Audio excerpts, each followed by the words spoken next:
poverty, educational status, population. These three are the main reasons why children in the age of 18 and below engage in hazardous occupations where they have to work on a regular basis to earn a living for themselves and their families. Para sila ng pera, hindi na sila humihingi sa amin kasi alam nilang maliit lang yung kinikita namin. Dr. Jose Rizal once said, ang kabataan ay ang pag-asa ng bayan. Does this mean making our pag-asa ng bayan do labor?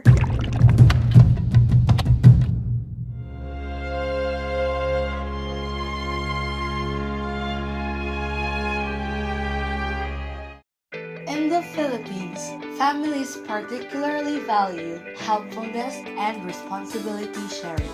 So, pero po ka magdurog sa iyo pamilya, di ba? Nano po trabaho sa nimo papa? Nagka-tricycle. Imo mama po, Marana. para siya trabaho. Awan mo siya. Sorry po. Taga din po kami. Taga-dagong. Dagom. So, paano po kami nga di sa rabis? Kay nag-work. Therefore, children with unemployed parents or whose parents do not have social security must work to help in their families' struggle for survival. So, since nagtatrabaho po kami, paano ba niyo pag-eskwela? Maganda. Nano ka po na year na gundang? First year. First year. High school, college? High school. Kinkaruyag mo po pag-stop sa school or napilitan na lang para makatrabaho? Dere ko na kwan na ruruyagan pag-kwan. Kaso lang kami kwan ang. According to a 2011 survey conducted by the Philippine Statistics Authority, 26.5% of the Filipino population is considered poor. Because most Filipinos struggle financially, many parents prefer to send their children out to work rather than to school.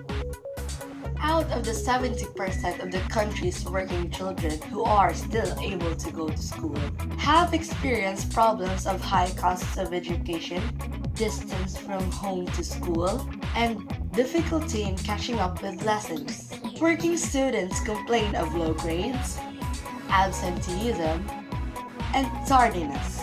Working children tend to be chronic dropouts. Bukod sa pagtulong sa mga sinalanta ng bagyo, tinututukan ngayon ng DSWD ang nadiskubring insidente ng child labor sa Calbayog, Samar. Dinaanan man ng super typhoon ang lalawigan, tuloy lang ang buhay ng mga nagtitibag ng batong panambak sa pribadong quarry na ito sa Calbayog, Samar. Kabilang sa kanila ang mga minor de edad. Child labor in its general sense is the participation of children in a wide variety of work situations on a more or less regular basis to earn a livelihood for themselves and for others. There is a need, however, to distinguish child labor from child work.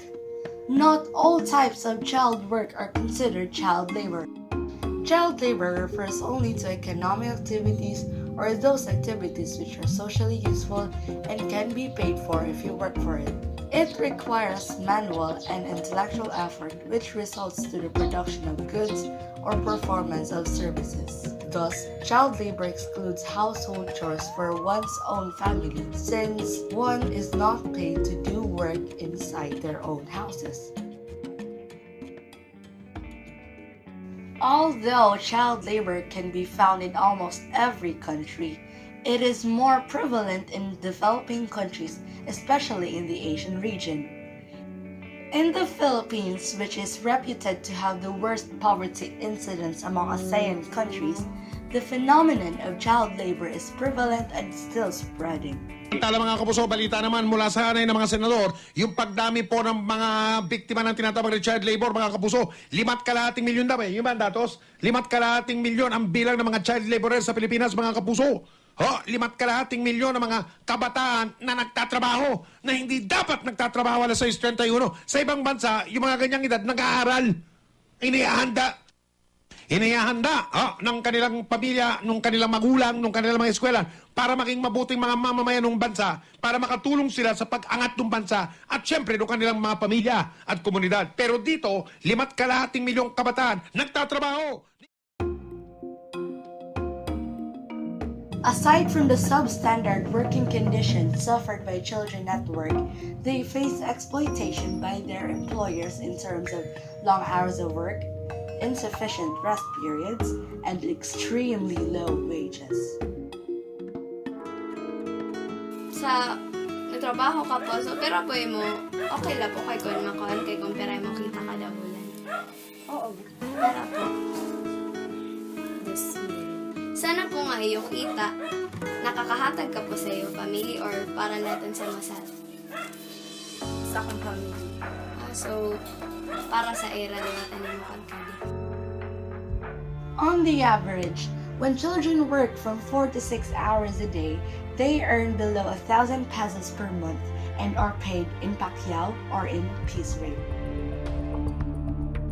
The concern of the welfare of children being employed to work started in the Philippines as early as 1923. Laws which restrict the employment of children sprung largely because it was becoming apparent that work in factories was physically harmful to children who were being given the unhealthiest work. In the 19th of December 2003, the Philippines passed a new law known as the Republic Act 9231. We have two laws actually.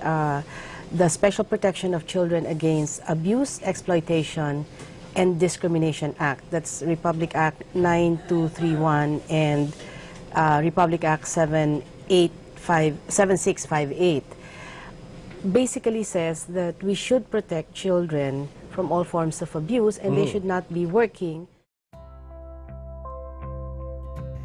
In order to progressively eliminate the proliferation of child labor cases in the Philippines, the Department of Labor and Employment, the Department of Social Welfare and Development, and the Council of Welfare for Children jointly collaborate on the programs and actions that assure the prevention of more child labor cases and the protection of the children in the society.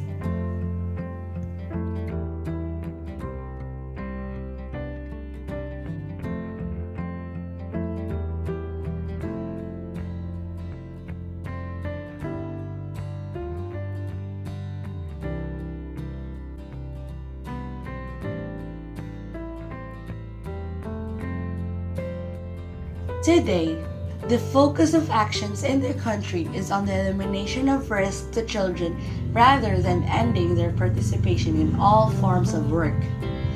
Such approach is needed to accommodate the poverty element in child labor and allow the families flexibility in maintaining their essential survival mechanisms while protecting the children involved. For the rest of the working children, however, until alternatives for survival are set in place, heightened efforts should be exerted to assure that they are in the jobs that are not harmful to their health and physical and mental development, that they have opportunities of education and recreation, and that they receive the same conditions of employment and protection as ordinary workers in addition to their rights as children. Clearly, a careful and deliberate strategizing is required to determine the most viable and effective national action in controlling child labor and in eventually eliminating it.